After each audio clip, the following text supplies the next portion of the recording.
Podcast Clínica Cefaz by Amparo Saúde. Olá, tudo bem? Sejam todos bem-vindos ao podcast do programa Longe Viver da Clínica Cefaz by Amparo. Eu me chamo Andrei Cruz, sou médico de família e comunidade no CRM de São Paulo 199334 e atualmente também sou responsável técnico da Clínica Cefaz by Amparo. Eu me chamo Lívia Lúcio, sou enfermeira de família, atualmente responsável técnica da Clínica Cefaz by Amparo.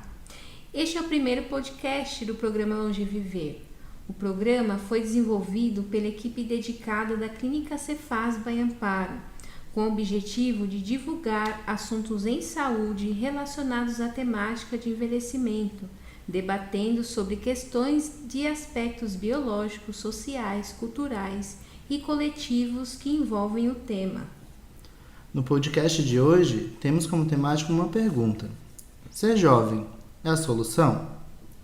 Para começarmos a nossa conversa, o que é ser jovem então, Dr. Andrei? Boa pergunta, Lívia. Eu acho que para a gente começar a conversar sobre o que é ser jovem, a gente poderia tentar lembrar algumas definições que foram feitas em termos de acordos internacionais. Então, a Organização das Nações Unidas define como juventude aquelas pessoas que estão incluídas dentro da faixa de 15 a 24 anos de idade. Né? Apesar disso, eu acho que é muito importante a gente frisar que a juventude ela é uma categoria fluida e ela é mutável. Ela vai depender de qual sociedade que vai estar envolvido, vai depender em qual país que a gente está, em qual região que a gente está, e tudo isso vai caracterizar o que é a juventude. Né? Apesar dessa definição da idade, que eu acho, como já conversei agora, ela é muito inespecífica, a gente também tem que ver a juventude como um processo de mudanças.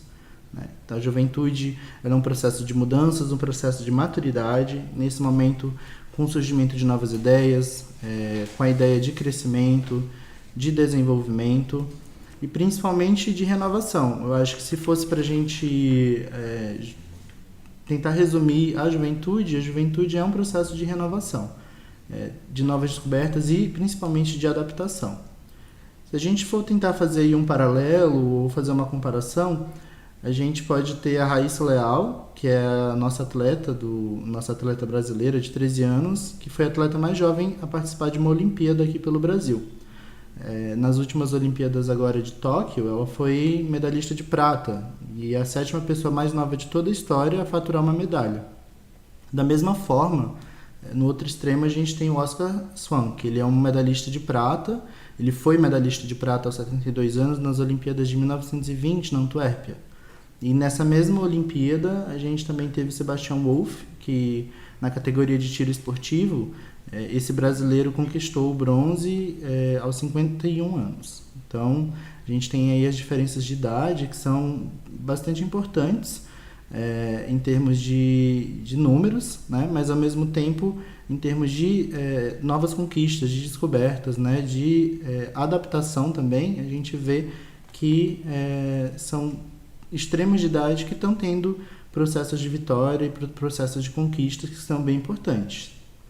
Outra coisa que acho que vale a pena a gente falar também, porque que eu quis trazer a ideia dos jogos, né? Os jogos eles são uma representação de questões físicas que são inerentes à juventude e à velhice. E apesar disso a gente consegue ter conquistas independente da questão da idade. Então é observar que a juventude ela tem a delimitação da idade, mas ela observa todo um contexto de conquistas e de história. O que observamos no cotidiano do nosso trabalho, Dr. Andrei, é que o envelhecimento ele vem sendo caracterizado pela sociedade como um paralelo à incapacidade, uma comparação à incapacidade. Ser velho é ser incapaz. É como se fosse um objeto que é velho e nós descartamos. Quando relacionamos eixos culturais, o que a gente consegue observar no nosso país, que a sociedade tende a olhar para a velhice dessa maneira, né? Que envelheceu não produz mais, de modo que o idoso ele torna-se um peso para a sociedade. Diferente de outros países, por exemplo, como o Japão, que tem a velhice como algo muito importante e potente para a cultura, para a sociedade. É importante lembrar que todos os problemas que estão relacionados ao envelhecimento, sejam os problemas de saúde, sociais, econômicos e psicológicos, eles representam desafios que deverão ser enfrentados. Precisamos tornar menos árduo o fato de ser velho no nosso país, com planejamentos adequados por parte do indivíduo e das políticas públicas dentro de um contexto geral. Interessante, enfermeira Lívia. E pensando nesse sentido, como que você acredita que é possível que a gente possa realizar esses planejamentos por parte do indivíduo ou mesmo de organização das políticas públicas? Então, doutor Andrei, não é uma receita de bolo, mas é preciso que o indivíduo compreenda que o envelhecimento é um processo natural de transformações fisiológicas, estruturais, que acontecem no corpo, na mente, ao longo da vida. Alguns estudiosos dizem que isso ocorre desde que nascemos. Então, não por fazer 60 anos de idade que eu me tornei velho, né? Ou que eu entrei no processo de envelhecimento. O processo de envelhecimento, ele acontece ao longo da vida.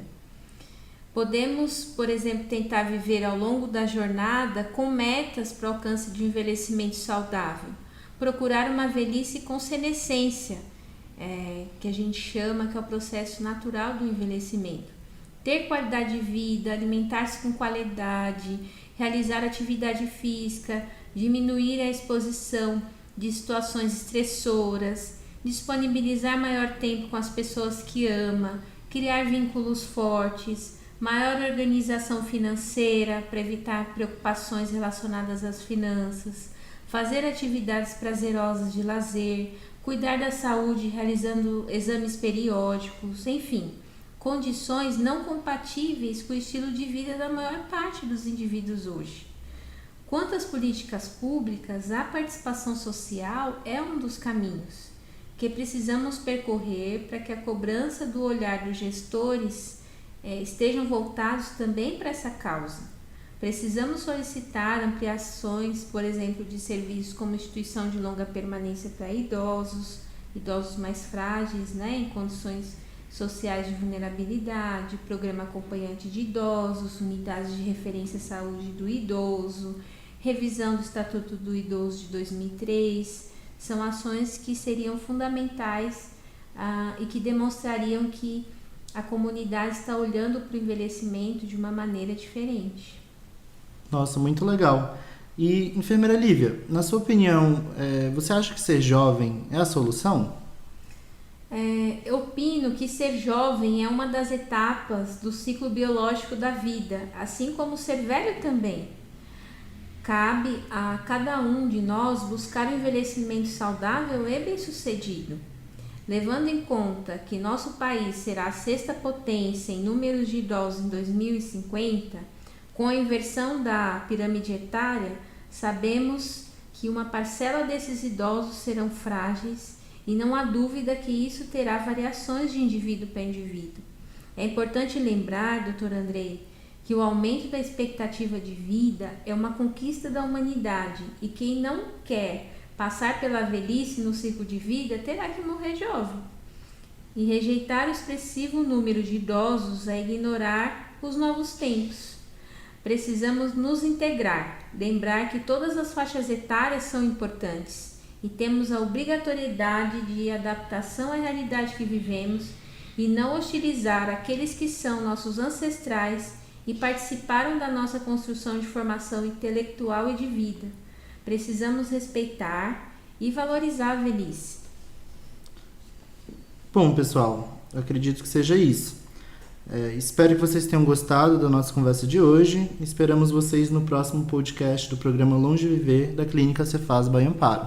Obrigado. Obrigada.